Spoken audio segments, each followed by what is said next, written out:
Добрый день, почитатели мира искусства! Мы находимся на выставке «Художник, воин, победитель». Эта выставка – дань уважения члену Союза художников России, заслуженному деятелю искусств Мордовии, лауреату Государственной премии Мордовии, художнику, участнику Великой Отечественной войны Евгению Алексеевичу Ноздрину. Его жизнь гражданина, воина, живописца, наставника, актера народного театра – это служение искусству. Выставка – это итог межмузейного проекта «Художник, воин, победитель», посвященного столетию со дня рождения мастера и 75-летию победы советского народа над фашистской Германией. В экспозицию выставки вошло 120 произведений живописи и графики, выполненных автором за свою богатую творческую жизнь. Работы представлены Центральным музеем вооруженных сил Российской Федерации, город Москва, Мордовским республиканским музеем изобразительных искусств имени Степана Дмитриевича Эрзе, Мордовским республиканским объединенным краеведческим музеем имени Ивана Дмитриевича Воронина, Мемориальным музеем военного и трудового подвига 1941-1945 годов, музей завода «Электровопрямитель», Алаторским краеведческим музеем. А выставку дополняют еще и архивные документы, фотографии и личные вещи Евгения Алексеевича Ноздрина, которые были переданы нам его родственниками. Евгений Алексеевич Ноздрин родился 20 апреля 1920 года в Чувашской республике, в городе Алатыре. Его отец Алексей Васильевич Ноздрин работал на лесопильном заводе и часто говорил: «Учись, сынок, а то я всю жизнь чертолоблю». Он трагически погиб в 1939 году, на него упало бревно. А мама Александра Федоровна работала техничкой в фабрично-заводском училище. Дед по материнской линии был моряком и погиб в Порт-Артуре во время русско-японской войны. 4 года учился Женя Ноздрин в Алаторской начальной школе Муравьевой.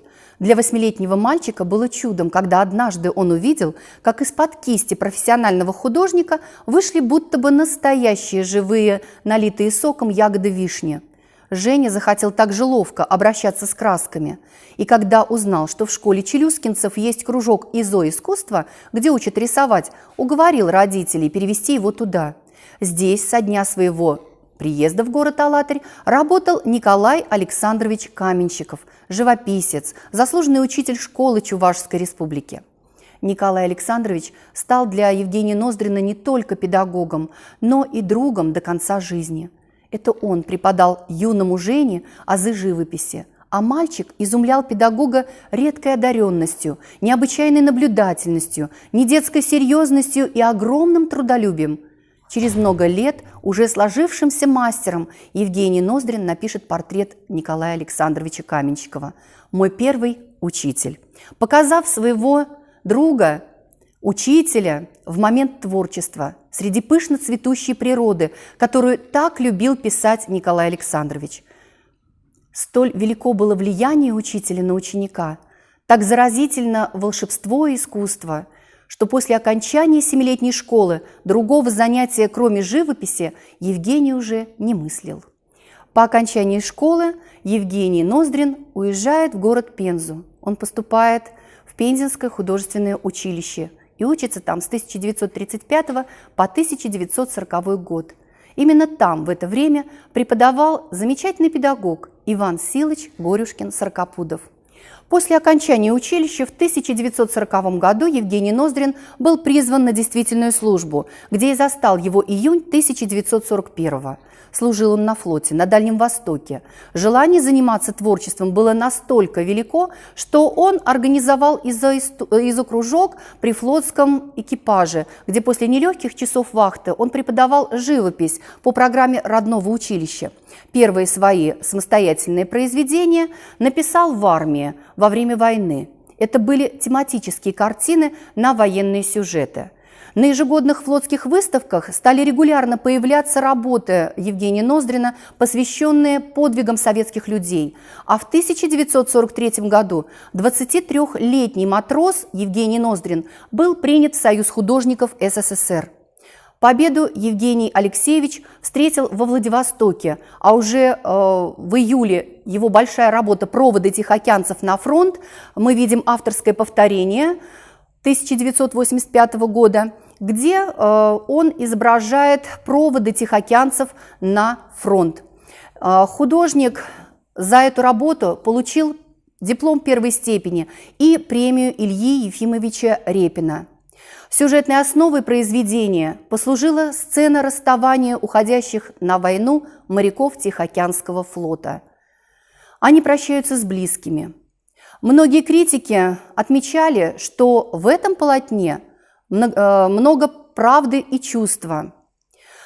Приняв решение изобразить в многофигурной композиции последние минуты перед разлукой, художник получил возможность показать действующих лиц в момент, когда очень ярко проявляются эмоции, которые обычно скрыты от посторонних взглядов. В глубине полотна на мост поднимаются солдаты и матросы, уже простившиеся со своими родными, а композиционным центром является молодая семья. В образах моряка, его жены и ребенка сконцентрированы как будто все чувства, которыми охвачены все участники события. Матрос думает о тяжелой жизни без кормильца, которая предстоит его семье. И не теряя собственного достоинства, он сдерживает свои переживания. На его лице мы видим возвышенное благородство. В мае 1945 года война для Евгения Ноздрина не окончилась. Была еще короткая, но жестокая схватка с фашистской Японией, а затем творческая командировка в Северную Корею и Китай, откуда художник-боец привез почти 200 рисунков, каждый из которых является замечательным документом мужества и героизма советских воинов. Сам художник отнес свои портретные рисунки, выполненные графитным карандашом, углем, сангиной и акварелью, к историческому жанру, отразив сильные народные характеры. Рисунки натурные, без особых эффектов, лишенные всякого пафоса, без какой-либо героизации, по-человечески простые и чем-то неуловимо похожие друг на друга. С пожелтевших от времени листов фронтового альбома на нас смотрят однополчане Евгения Алексеевича Ноздрина. Все работы подписаны. Гвардии старший лейтенант Иван Михайлович Яроцкий, герой Советского Союза. Старшина второй статьи Глебов. Гвардии старший краснофлотец Александр Комаров. В каждом из графических портретов, написанных Евгением Ноздриным, воплощены лучшие черты, присущие людям, принесшим стране победу в Отечественной войне и сражавшимся за Сейсин. Герои являются олицетворением мужества, благородства и патриотизма. Вдохновленный красотой природы Китая, Евгений Ноздрин рисует пейзажи. Среди них электрический утес, где запечатлен один из грозных бастионов русской обороны 1905 года. В лучах солнца над сверкающим морем каменистые прибрежные скалы, где шли кровопролитные бои. Автор изобразил пушки и пристрелочные орудия. Здесь смертью храбрых пали солдаты и офицеры, среди которых был дед художника Федор. По водным просторам, покачиваясь, движутся лодки с людьми. Справа у линии горизонта виднеется берег и гряда сопок. Особое значение автор придает передаче воздушной перспективы, пространства, композиции, атмосфере и настроению работы. Через пейзаж художник показывает и свое душевное состояние. В Японии художник рисует японскую девочку. Он увидел ее в отдаленном конце Капонира, когда спустился туда вместе с другими солдатами. Девочка лет 12-13 в белом кимоно с широкими рукавами, стянутым на талии поясом оби, смотрит на бойцов. На кимоно многочисленные ремешки и шнуры. Чуть согнувшись под тяжестью ноши, она придерживает руками за спиной маленького брата. В рисунке, выполненном в технике графитного карандаша, художник с помощью тонких линий намечает границы форм, а короткие штрихи помогают выявить объем и освещенность. Светотень дает возможность добиться впечатления удивительной жизненности в лице. Писать портреты художник начал еще в Алатыре, а после его переезда в Саранск этот жанр становится ведущим в его творчестве. У художников есть замечательное выражение «модель по душе». И это та модель, которая пишется с особым удовольствием и приносит удовлетворение.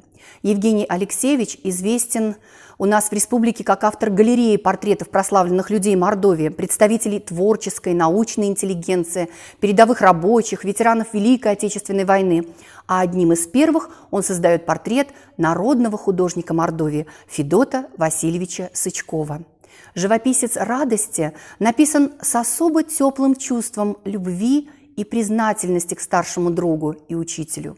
Федот Васильевич изображен на фоне своего села Кочелаева, именно таким, каким он остался в памяти односельчан и всех, кто знал художника. Добрым, мудрым, внимательным и невероятно скромным. Он любуется неброским пейзажем родного села и вот-вот откроет старенький этюдник, чтобы запечатлеть давно знакомые и всегда по-новому увиденные места. В портрете народной артистки Российской Федерации Марии Антоновой автор применяет такой композиционный прием. Фигура показана во весь рост при точке зрения снизу, что подчеркивает значительность личности. Полет творчества и артистическая грация ощущаются в парадном портрете Марии Николаевны. Перед зрителем предстает гениальная артистка. Она опирается рукой на рояль, вторая рука еще сохраняет жест, относящийся к только что отзвучавшей песне. На ней скромное черное платье, почти сливающееся с черным роялем, а на нейтральном фоне выделяется лицо, еще хранящее творческую взволнованность.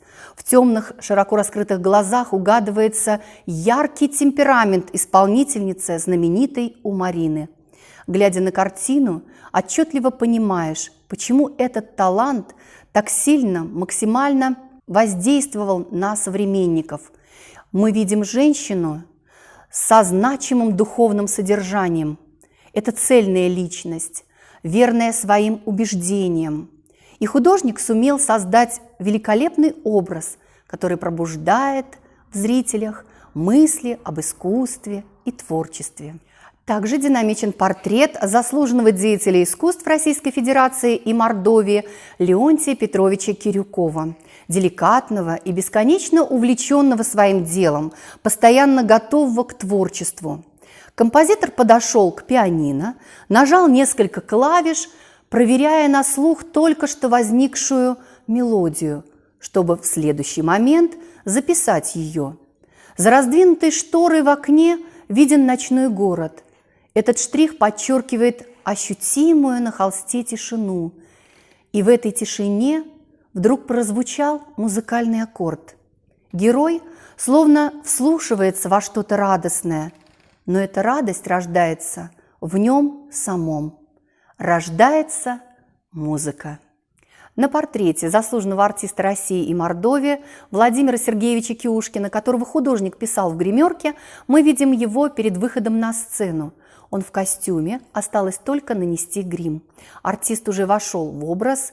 В резком повороте головы, жгучем взгляде проступает характер старого мельника из оперы Доргомышского «Русалка», которого он и играет. Показывая волшебство перевоплощения, художник раскрывает силу и характер таланта драматического актера. Несколько театрально поза Авербуха, чуть снисходительное выражение лица, яркое покрывало дивана, на котором он сидит, свидетельствует о склонности к внешним эффектам, некоторой экстравагантности натуры. Портрет же Карпова, напротив, чрезвычайно скуп по цвету. Сила его выразительности заключена в своеобразной композиции. Художник стремится рассказать о необыкновенной судьбе этого одаренного человека, который, работая машинистом, выступал в самодеятельности, оттуда и пришел на профессиональную сцену. Был прекрасным актером, талантливым режиссером. На портрете он изображен словно следящим за ходом репетиции. Значительно страстное его лицо с глубокими подвижными морщинами, живым взглядом широко расставленных глаз. А сидит он в привычной позе машиниста, ведущего состав, зорко смотрящего вперед. Серьезные, созданные художником образы подвижников науки. В портрете профессора Ивана Дмитриевича Воронина автор показывает тип современного ученого-краеведа. Это не кабинетный деятель, а человек, стремящийся к открытому общению. Натура активная, демократичная. О живом характере говорят динамичная поза, мажорное цветовое решение полотна, сад с буйной зеленью за окном.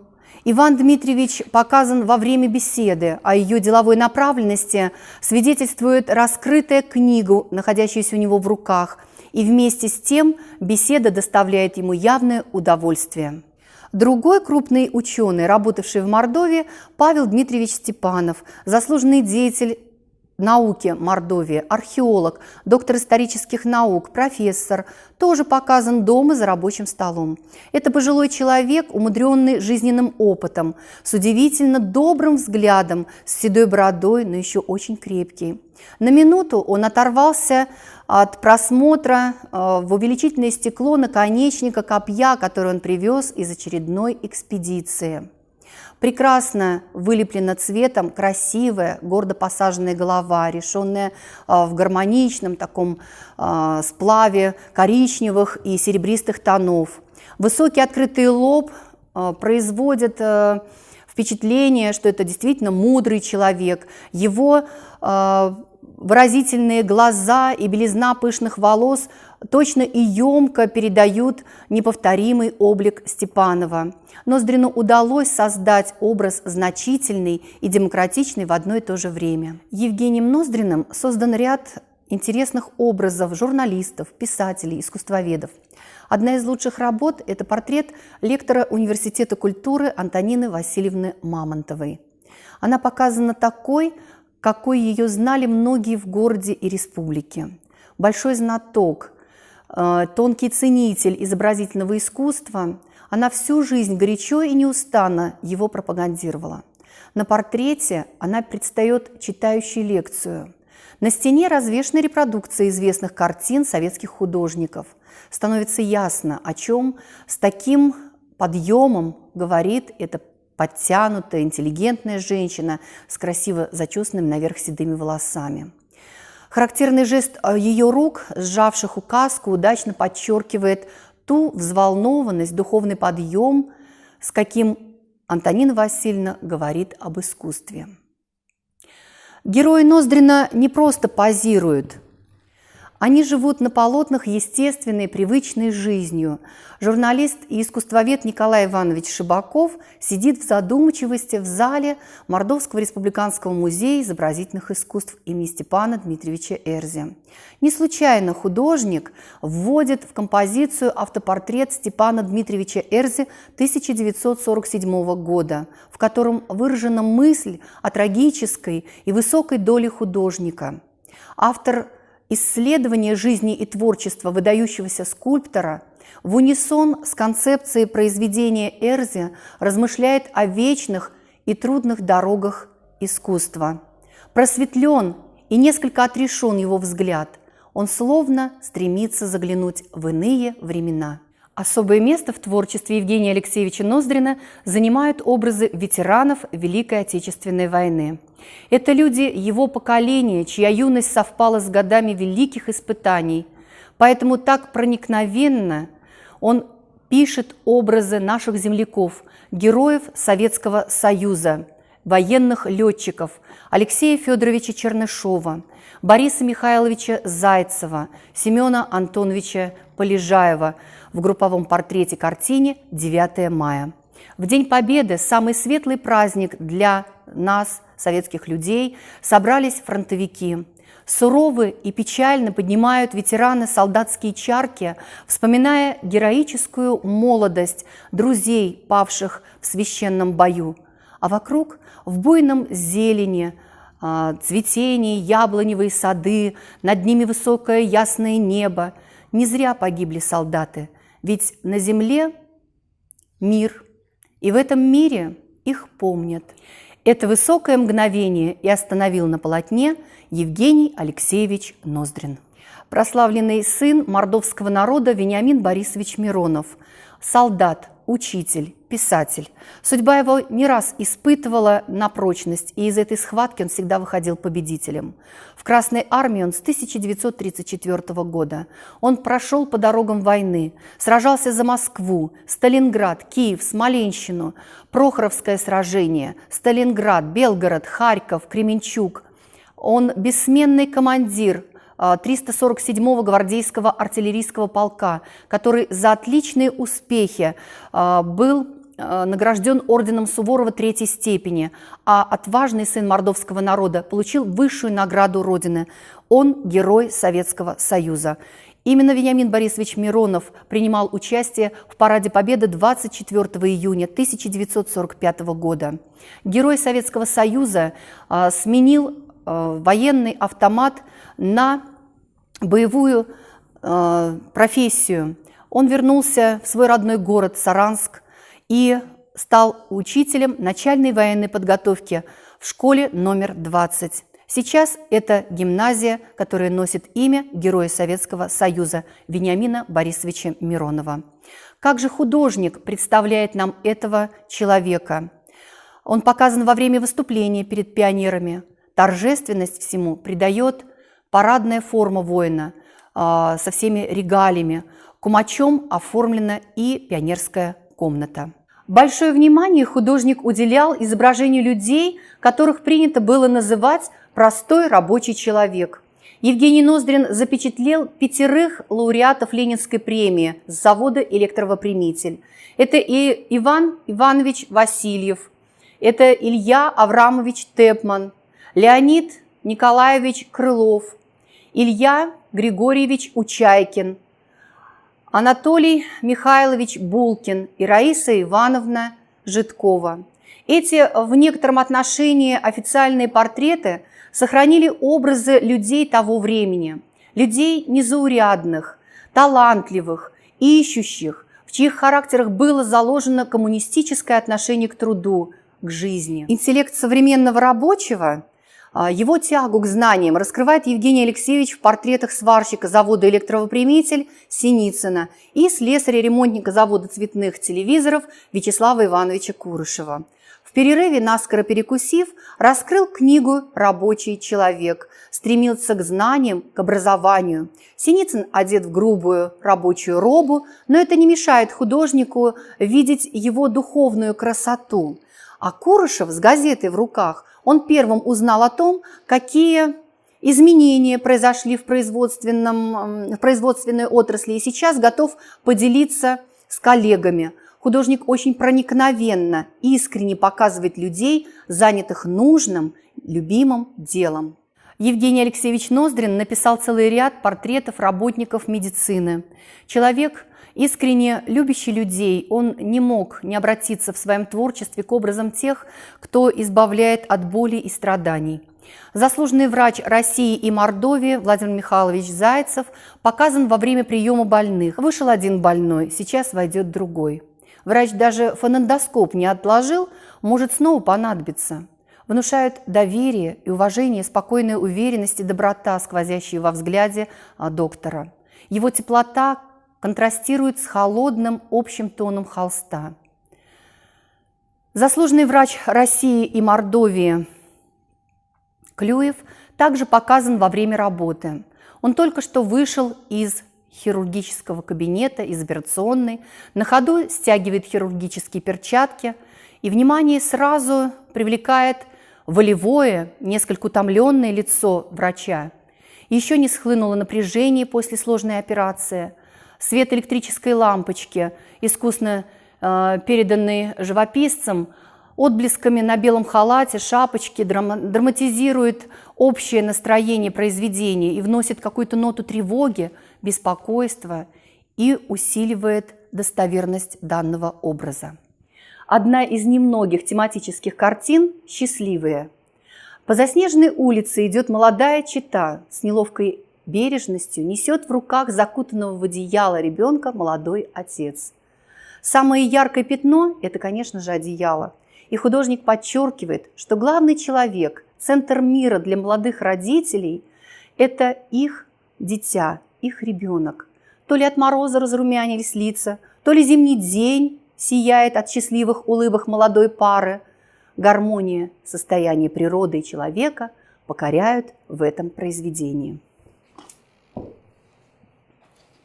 Другая сюжетная картина – «Встреча». В этой работе изображена бытовая сцена. Девушка дождалась возвращения из армии своего друга. Они сидят на диване в залитой солнечным светом комнате. Обстановка очень проста и вызывает теплые ассоциации.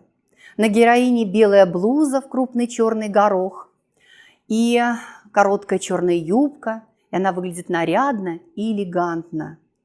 Надо сказать, что в этой картине художник изображает свою внучку Марину, которая сегодня живет в Москве и продолжает традиции, начатые ее дедушкой.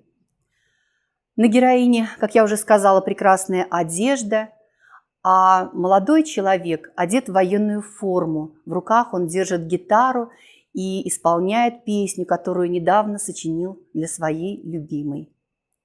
Так он признается в своих чувствах молодой и красивой девушке. В искренности переживаний не возникает сомнений. Все в его существе говорит о крайней степени смущения. Лицо залито румянцем, взгляд потуплен. Его возлюбленная принимает его слова или нет, мы можем только догадываться. Но девушка вряд ли готовилась к случившемуся объяснению, и взгляд выражает удивление и волнение. Вся эта картина проникнута весенним романтическим настроением, и создается атмосфера праздника и предчувствие счастья. Это подчеркивается и с помощью цветовой гаммы полотна. Детей художник тоже очень любит и пленяет детской непосредственностью его произведения, посвященные детской теме. Безусловно, это и любопытные, которые в городе Алатыре пришли в родной дом Евгения Алексеевича Ноздрина и пытаются заглянуть, подсмотреть за тем, что творит художник. А художник пишет свою любимую супругу, которая в течение многих лет стала его музой. Конечно же, пленяет своей детской непосредственностью лукавая Райка. И с любопытством она заглядывает в дверь мастерской. А что же там делает художник? А юный художник Саша Мамонтов, он с увлечением занимается рисованием. Возможно, он не станет художником, но он никогда не будет равнодушным к миру прекрасного. Самый счастливый человек на земле – это Евгений Алексеевич Ноздрин. Ведь он воспитал 3 дочерей – Наталью, Татьяну и Ирину. Он много и часто пишет портреты своих дочерей, жизнеутверждающие, оптимистичные портреты молодых представителей общества. Словно из жизни выхвачен образ пионер-вожатой. Это его старшая дочь Наталья Евгеньевна. Она ведет сбор, голова с непокрытыми волосами, выбивающимися из-под пилотки, задорно вскинута. Это настоящий вожак. Это настоящий вожак юного племени, зачинатель звонких ребячьих дел. Золотистый колорит данного произведения высвечивает этот мечтательный образ юности. Романтику дорог, беспокойного молодого племени мы видим в работе Евгения Алексеевича Ноздрина «Девушка из стройотряда». Полуфигура Татьяны, средней дочери художника, дана на фоне бескрайнего простора земли. На портрете дочери же 1972 года изображена младшая дочь Евгения Алексеевича Ноздрина Ирина. Она сидит в кресле с прямой высокой спинкой, каштановые волосы вьются и мягко спадают на ее плечи. А художник сумел уловить игру цветовых контрастов. Ее создают и освещенная солнцем молодая фигура девушки, 15-летней, и белая панама, и платье в тон солнца, белоствольная молодая береза, и яркая поляна, и тенистая лесополоса на заднем фоне. Палитру оттенков летней природы тончайшие светотени и солнечные зайчики на фигуре модели Ноздрин выписывает мелкими мазками. Супруга художника ярко представлена в работе «Портрет артистки Народного театра». На первом же сеансе были найдены характерная поза, поворот головы, фантастическое по простоте пространственное решение. На картине нет ярких явных признаков, указывающих на профессию изображенной на ней дамы. Она не жестикулирует, не пытается с помощью мимики или движений передать эмоции. Тем не менее, даже неискушенный зритель может понять, что героиня портрета – это человек из мира искусства. Подсказками в данном случае являются и горделивая осанка, и внутренняя страстность, и духовная наполненность образа, качества, которые обычно присущи людям, умеющим воздействовать на большую аудиторию.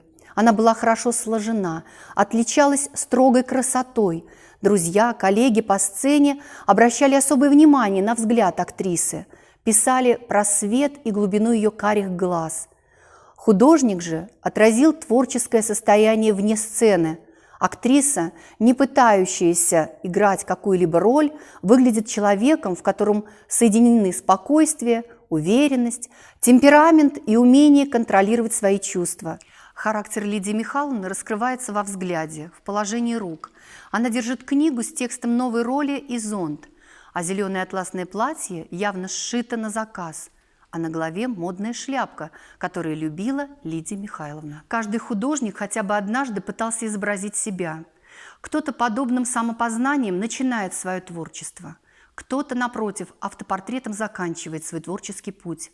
А Евгений Алексеевич Ноздрин и начинал, и завершал свой творческий путь автопортретом. В живописном автопортрете, который в этом году привезли из Алаторского краеведческого музея, художник показан погрудно на нейтральном фоне, в костюме и шляпе, и мы наблюдаем черты, которые отличали советского человека.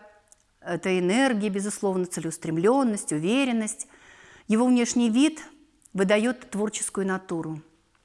Но когда Евгений Алексеевич создавал графический автопортрет в 1990 году, сдало его могучее здоровье, и он чаще и чаще начинал болеть. Работа замирала вместе с сердцем. Жесткие штрихи карандаша, которые мы наблюдаем в данном графическом автопортрете, подчеркивают строгий взгляд, едва уловимые морщины.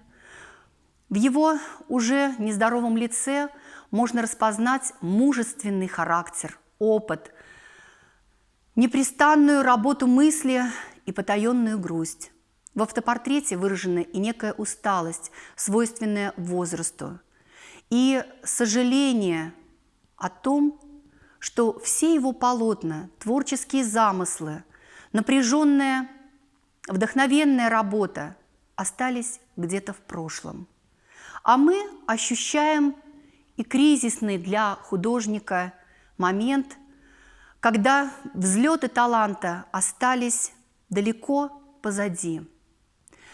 Между тем, мы не можем сказать, что запечатленная фигура выражает отчаяние или грусть. Напротив, на нас смотрит внимательно, слегка строго человек, который приспособлен или в котором преисполнены внутренние силы.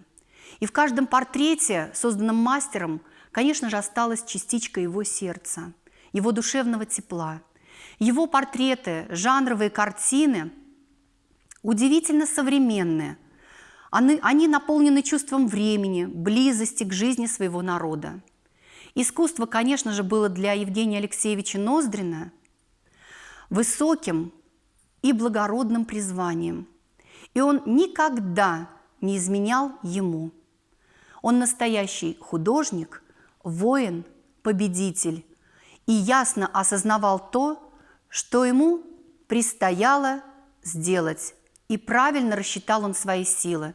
Он сумел сказать то самое главное, что составляло смысл всей его жизни.